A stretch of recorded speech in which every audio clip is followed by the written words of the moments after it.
क्या भारत हिंदू राष्ट्र बन चुका है?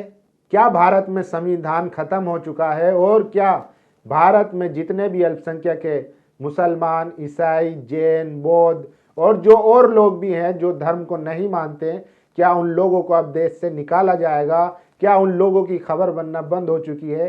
क्या उनके सारे हक अधिकार उनसे छीन लिए गए हैं? क्या उनको अब जीने का अधिकार तक नहीं है? उनको अपने धर्म पर चलने की आज़ादी तक नहीं है? ये सारे सवालों का जवाब दूंगा, लेकिन उससे पहले एक खबर है कि किस तरीके से आज बनारस में मोदी जी द्वारा जनता के पैसों को उड़ाया गया, बर्बाद किया गया। हमारे और आपके जो टैक्स के पैसे थे उसमें आग लगाई गई करोड़ों रुपए में।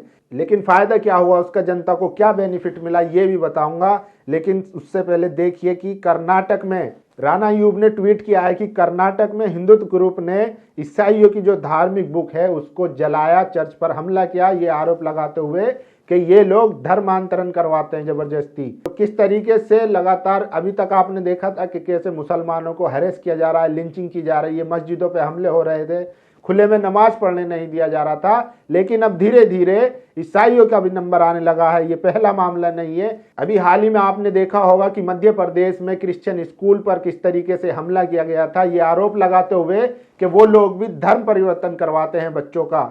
आप सोचिए कि जो लोग कॉन्वेंट में पढ़ते थे या जो मिशनरी स्कूल में पढ़ते थे, जो आज मंत्री बने पड़े हैं, जो बड़ी बड़ी पदों पे बैठे हुए हैं, वो लोग भी इस पे बोलने को तैयार नहीं है। लेकिन जब तक कॉन्वेंट में या जोसेफ में या इस तरह के मिशनरी स्कूलों में जो पढ़ते थे तब तक उनको कोई दिक्कत नहीं थी। जैसे ही अब SC ST OBC माइनॉरिटी के लोग शिक्षा की तरफ अग्रसर हो रहे हैं, वो समझने लगे हैं शिक्षा का, खासकर जो अंग्रेजी का महत्व समझने लगे हैं, वो लोग अंग्रेजी की तरफ जाने लगे हैं। वैसे ही इन लोगों ने अब ईसाई स्कूलों पर भी हमले करवाने शुरू कर दिए। मेरे ख्याल से ये भारत ऐसा पहला देश होगा जहां स्कूलों पर हमला हुआ है, वो भी सिर्फ इसलिए क्योंकि वहां पर अंग्रेजी पढ़ाई जाती है। आप इस बात से साफ साफ अंदाजा लगा सकते हैं।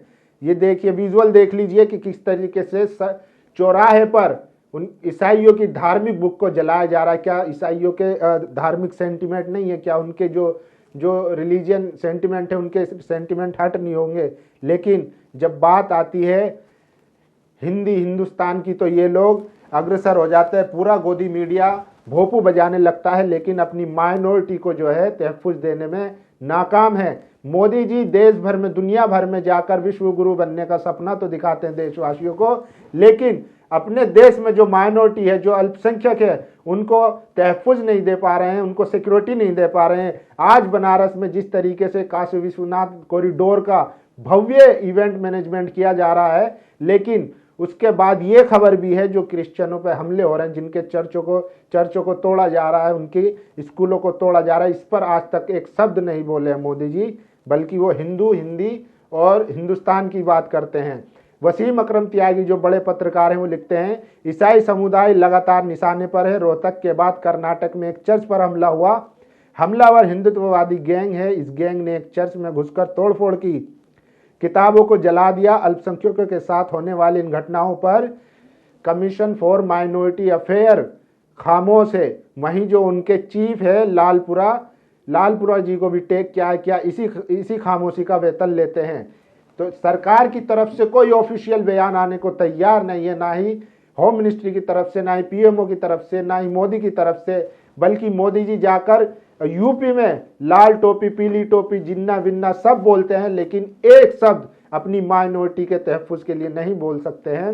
इस तरीके से लगातार माइनॉरिटी को टारगेट किया जा रहा है, चाहे क्रिश्चियन हो, मुसलमान हो, बौद्ध हो, जैन हो, सबको टारगेट किया जा रहा है। और इनके पीछे सिर्फ जो सत्ता में बैठे लोग हैं उन्हीं का हाथ है। ना किसी को सजा होती है, मुकदमा होता है, FIR होती है, किसी को आज तक जेल तक नहीं हुई, बल्कि उनको सम्मानित किया जाता है, मंत्री बना दिया जाता है अगर कोई लिंचर है तो। लेकिन उनके खिलाफ कोई शब्द बोलने को तैयार नहीं है। और PM मोदी जी देशवासियों को सपना दिखा चुके हैं कि वो विश्व गुरु बनाएंगे, ऐसे विश्व गुरु बनेंगे। जिस देश की माइनॉरिटी महफूज नहीं होगी, वो देश कहाँ विश्व गुरु बनेगा। वहीं दूसरी तरफ कल जिस तरीके से राहुल गांधी ने कहा कि मैं हिंदू हूँ, हिंदुत्ववादी नहीं हूँ, उनकी जो डेफिनेशन थी उससे, और ये देश जो है हिंदुओं का है, तो क्या भारत में जो और लोग हैं, जो दूसरे धर्म के लोग हैं, उसी पर एक ट्वीट किया है शाहनवाज अंसारी ने लिखा है, जयपुर रैली में अपनी तकरीर में राहुल गांधी ने कहा, भारत हिंदुओं का देश है।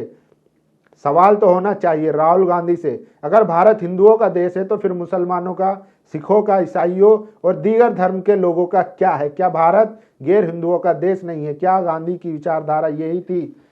एक तरफ राहुल गांधी कहते हैं कि गांधीवादी विचारधारा हिंदू की विचारधारा है, वहीं दूसरी तरफ कहते हैं राहुल गांधी कि ये देश हिंदू का देश है। आप समझिए, जो भारत में दूसरे जो धर्म को मानने वाले हैं या जो धर्म को भी नहीं मानते, क्या उन लोगों का देश नहीं है? तो ये लोग जो है बीजेपी के लिए पिच तैयार करते हैं, हिंदुत्ववादी ये सब चीज बयान देकर, और फिर बाद में झेलना जनता को पड़ता है, जनता में फूट पड़ती है और सत्ता इन दोनों के पास रहती। तो आप समझिए चीजों को, चाहे कांग्रेस हो या बीजेपी हो, एक ही सिक्के के दो पहलू हैं, दोनों अलग अलग हैं, एक सॉफ्ट है एक हार्ड है। मुसलमानों के लिए दोनों ही पार्टी बहुत खतरनाक है, ये आप लोगों को समझना होगा, और खासकर मुसलमानों को सोचना होगा, अल्पसंख्यकों को सोचना होगा, जिसमें SC ST OBC माइनॉरिटी आते हैं, उनको सोचना होगा कि किस तरीके से हम अपने मुद्दों का डिस्कोर्स खड़ा करें ताकि हमें शिक्षा, स्वास्थ्य, रोजगार को मुद्दा बनाया जा सके, वरना ये लोग एक दूसरे को कट्टर हिंदू बन के दिखाने में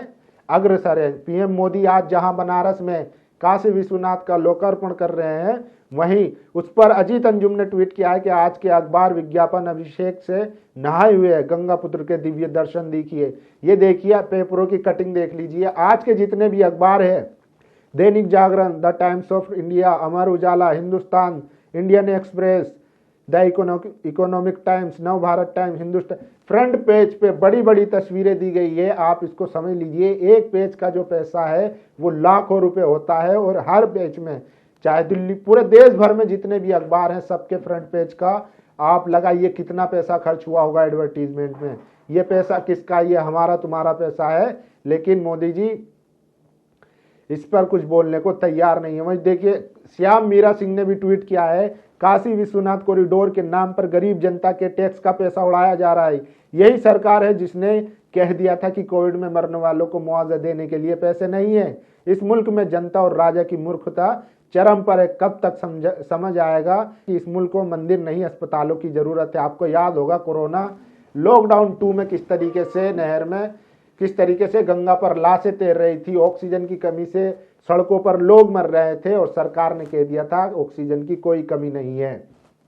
वहीं अभी हाल ही में किसान आंदोलन में 700 से ज्यादा किसान शहीद हुए हैं, उनको भी कह दिया कि कोई किसान शहीद नहीं हुआ है और उनको भी कोई मुआवजा नहीं दिया गया। लेकिन अपने चुनावी प्रचार के लिए, ये चुनावी इवेंट ही था जो आज बनारस में हुआ, जिसको लेकर 2 बड़े पत्रकारों ने ट्वीट किया कि किस तरीके से जनता के पैसों को उड़ाया जा रहा है सिर्फ चुनावी फायदे के लिए, ताकि 2022 में मोदी जी को दिखाया जा सके कि किस तरीके से उन्होंने विकास करा है। जबकि कोरोना लॉकडाउन में सबने देखा था, सबसे ज्यादा जो भयावह तस्वीरें आई थी वो उत्तर प्रदेश में गंगा में तैर रही लाशें ही थी जो लोगों ने देखी थी। तो इस तरीके से जनता का पैसा बर्बाद किया जा रहा है। इस पर आप लोगों की क्या राय है? आप अपनी राय जरूर दीजिए। धन्यवाद। नेशनल दस्तक की आपसे गुजारिश है कि अगर इसको बचाना चाहते हैं तो नेशनल दस्तक को सब्सक्राइब करने के लिए रेड कलर के सब्सक्राइब बटन को दबाएं, फिर बेल आइकन की घंटी दबाएं। नेशनल दस्तक को बचाने के लिए बहुत जरूरी है कि हर खबर को शेयर करें, लाइक करें, कमेंट जरूर करें।